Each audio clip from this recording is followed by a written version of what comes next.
થાય. આપણું ધાર્યું કશું થાય નહીં. ગુણ પ્રકૃતિના વિચાર જે સમજે કે આ પ્રકૃતિને જે પણ કરે છે તે બધું સમય અંતરે જ કરે છે. સમય આવે ત્યારે બધું થાય.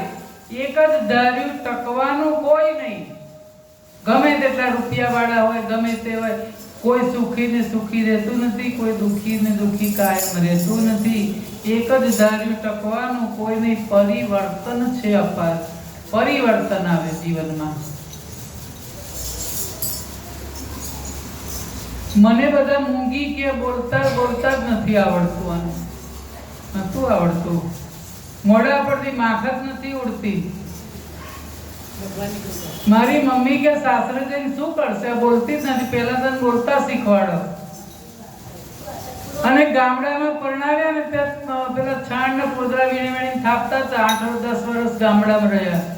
ક્યાંય ખબર નથી કે હું આવી રીતે મારું પરિવર્તન થશે. એ હું જસ આપું છું અમારા મુકેશભાઈને. મુકેશભાઈને બજારમાં જતી થઈ, બોલતા શીખી. અને મીનાબેને મને કહ્યું કે કેમ ના બોલો, કેમ બીક લાગે છે? હા, મીનાબેન ઠક્કર એ મારા ખાસ ફ્રેન્ડ મને રોજ સમજાવે કે આટલા ભજન ગાવતો, આવો સરસ અવાજ છે, પણ જોડે જોડે એકલા ભજનના સાથે થોડું તમે આખ્યાન કરો. મેં કહ્યું મને નહીં આવડે, હું ના બોલી શકું એટલું બધું. એમણે મને થોડો કરીને શીખવાડ્યું કે બોલો. મેં કહું સારું આખ્યાન કરો, પણ તમારે આવવાનું નહીં મોબાઈલમાં. કારણ કે મારી ભૂલ પણ પકડી પાડે. પણ ભૂલ હોય ને તો ખૂણામાં લઈ જઈને કહેવાય. બોલાવા છે અહીંયા?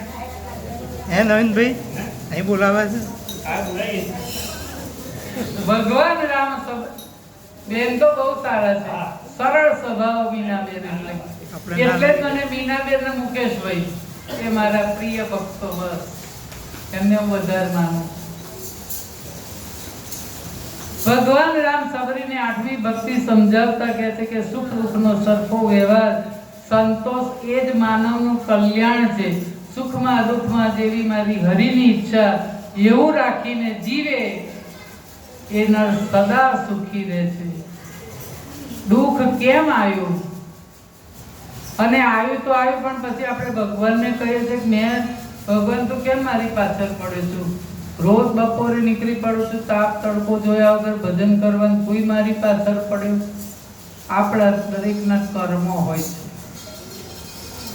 કોઈની પાસે હાથ લંબાવ્યા વગર સામાજિક જવાબદારીઓ નિભાવતા ગૃહસ્થાશ્રમ ચલાવે ને એ બહુ અઘરું છે.